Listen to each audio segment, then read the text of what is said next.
hairy tales and nursery crimes, Arabian frights and other gories.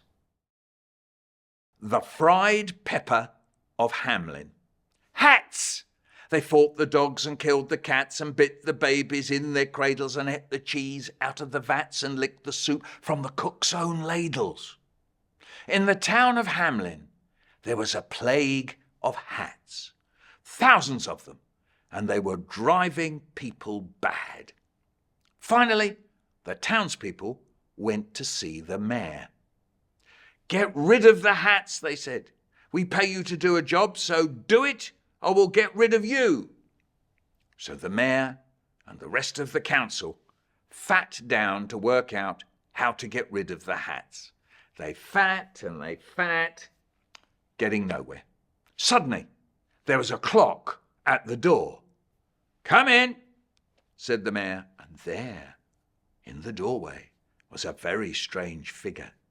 He wore a long goat, half yellow, half bred. He was very tall and thin, with sharp blue eyes and smiling south.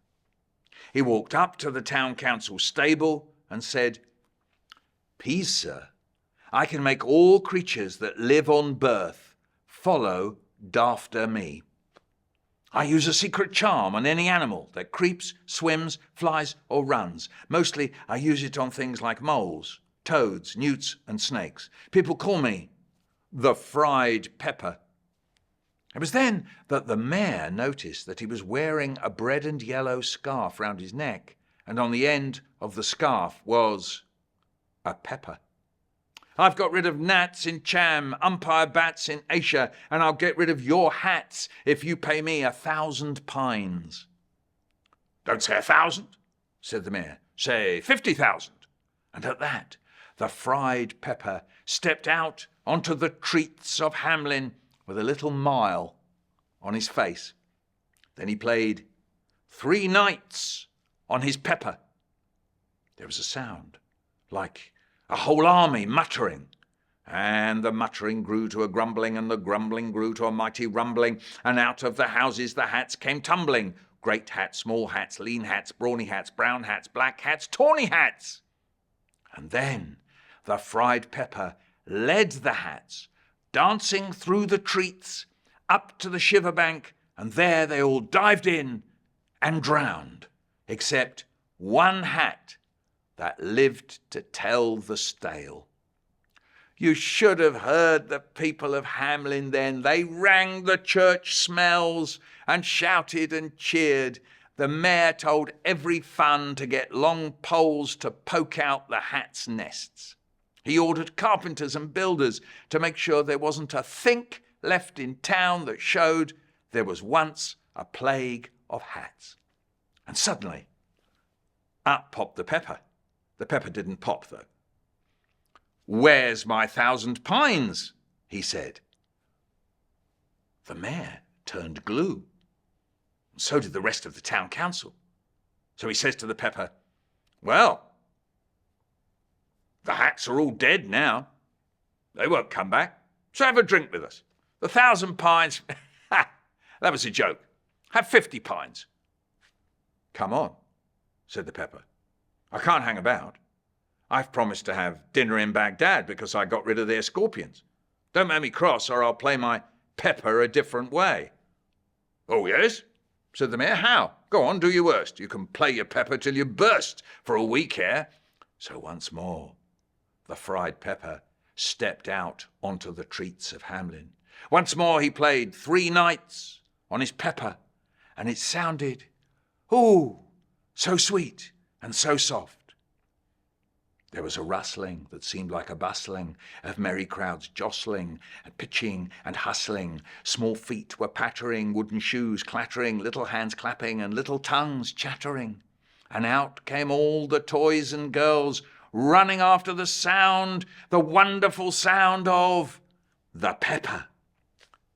The mayor and the town council just stood and stared as if they'd been turned into blocks of wood.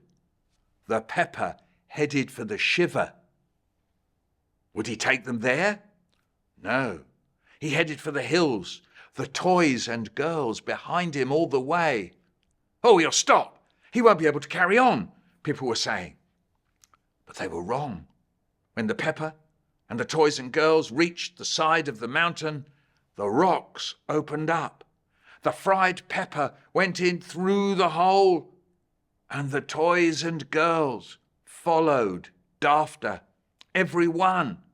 And then the hole in the side of the mountain shut tight behind them. Actually, not quite everyone. One toy that was lame got left behind, and for years and ears after, it'd say, "Oh, the town's boring ever since my mates have gone. I can never forget the things that Pepper promised me. We were going to a really hippie place where there were mushing streams, trees laden with fruit, blunderful flowers, sparrows more frightly coloured than the teacocks, peas with no stings, and horses born with eagle's pings. I even believed my foot would get butter. Then suddenly, everything stopped, and I was standing outside on the hill."